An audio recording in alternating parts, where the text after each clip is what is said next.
ఏమంటున్నారు? బాబు, నా వెంబడి రండి, నన్ను వెంబడించండి, ఫాలో మీ, నేను మిమ్మలను మనుషులను బట్టే జాలరులుగా చేతునని వారితో చెప్పాను. ఇక్కడ లోపలికి వెళ్ళక ముందు ఒక చిన్న విషయం నేను స్పష్టీకరిస్తాను.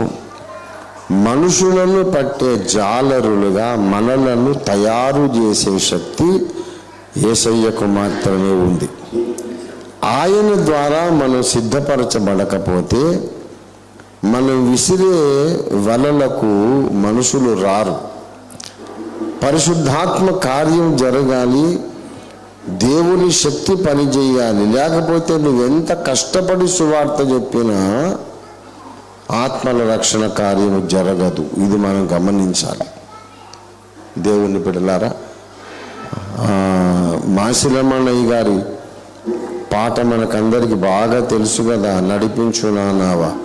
అందులో చరణం ఉంటుంది, రాత్రంతయు శ్రమపడినా రాలేదు ప్రభు, రహదారులు వెదకినను రాదాయను ప్రతిఫలము.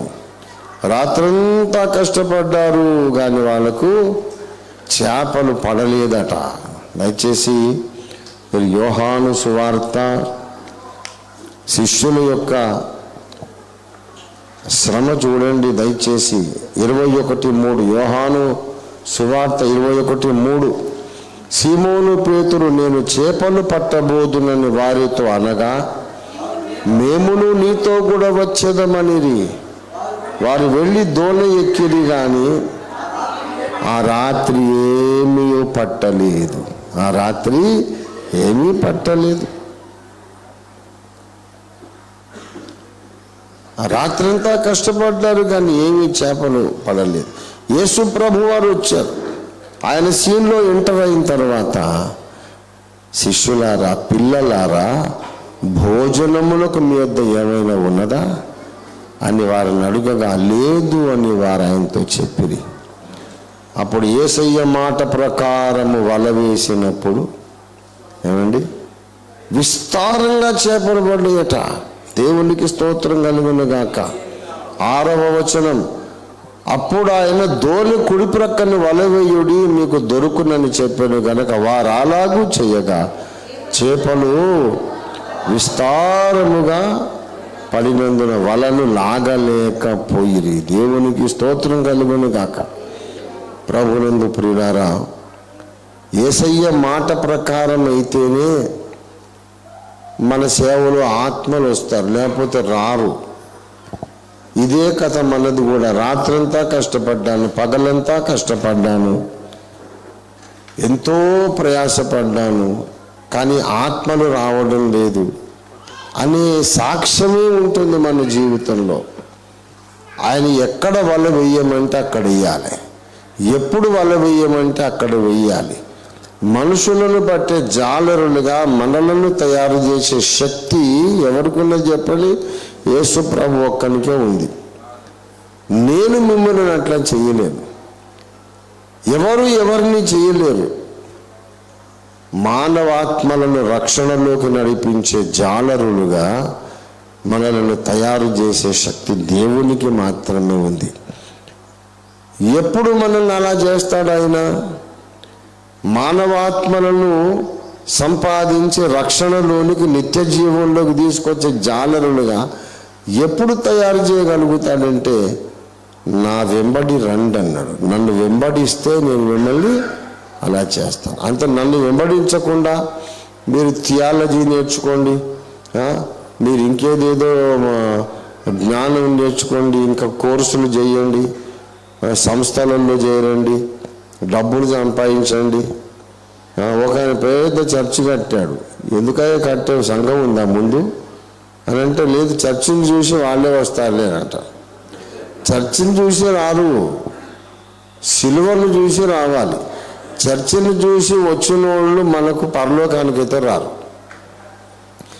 చర్చిని చూసి వచ్చిన వాళ్ళు పరలోకానికి రారు, సిలువను చూసి వచ్చిన వాళ్ళు పరలోకానికి వస్తారు.